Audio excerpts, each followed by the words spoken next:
आप लोगों में से बहुत सारे लोग ब्लैक होल से तो वाकिफ होंगे ही, मगर क्या आप लोगों को पता है ब्लैक होल कैसे बनता है? चलिए आज हम जानेंगे ब्लैक होल की सृष्टि से लेकर इसके अंदर क्या मौजूद है। आज हम एक ऐसे सफर में जाएंगे जिससे प्रकाश भी बच नहीं सकता। मगर पहले जानते हैं ब्लैक होल बनते कैसे हैं। जब भरे तारों का न्यूक्लियर फ्यूल खत्म हो जाता है तो वो इतने गर्म नहीं बने रह पाते कि अपनी ही ग्रेविटी के अंदरूनी खिंचाव को रोक सके। इसीलिए बहुत तारे अंधेरे में डूब जाते हैं, सिर्फ उनकी ग्रेविटी बाकी रहती है। एक बहुत बड़े तारे की सिकुड़ने के बाद जो कुछ बचता है उस पर इस ब्लैक होल का पर्दा डल जाता है। ये तारा इतना सिकुड़ जाता है कि इस अंधेरे में नजर भी नहीं आता, सिर्फ 64 किलोमीटर चौड़ा बचता है। हमारी आकाशगंगा के केंद्र के पास वाले तारे 4,60,000 किलोमीटर प्रति घंटा की तेज रफ्तार से सैजिटेरियस ये नामक ब्लैक होल के चारों ओर घूमते रहते हैं। इनकी रफ्तार इतनी तेज क्यों होती है, इसकी सिर्फ एक वजह हो सकती है। इसके केंद्र में कोई ऐसी चीज है जो मास में 4,000 सूर्यों के बराबर है। तो फिर 40,000 सूर्य की रोशनी कहाँ गई, क्योंकि हम इसे देख नहीं सकते। इसलिए वो जरूर एक ब्लैक होल के अंदर फंसी होगी।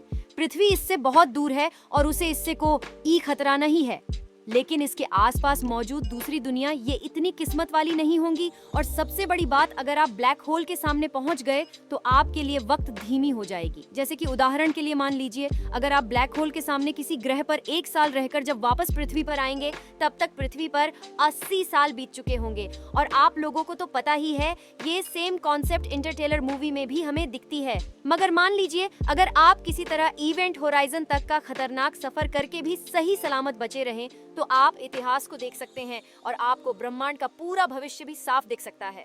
कैसे? क्योंकि जब ब्लैक होल के जबरदस्त ग्रेविटी स्पेस और भी तौर मरोड़ देती है तो टाइम हद से ज्यादा खिंच जाता है। और मान लीजिए अगर आप ब्लैक होल में जाकर भी जिंदा बचे रहें तो हो सकता है हमारे ब्रह्मांड में किसी और जगह या टाइम पर फिर सामने आ जाए, और इससे रिलेटिविटी का पहला नियम गड़बड़ा जाता है। लाइट की रफ्तार से आगे जाना नामुमकिन है।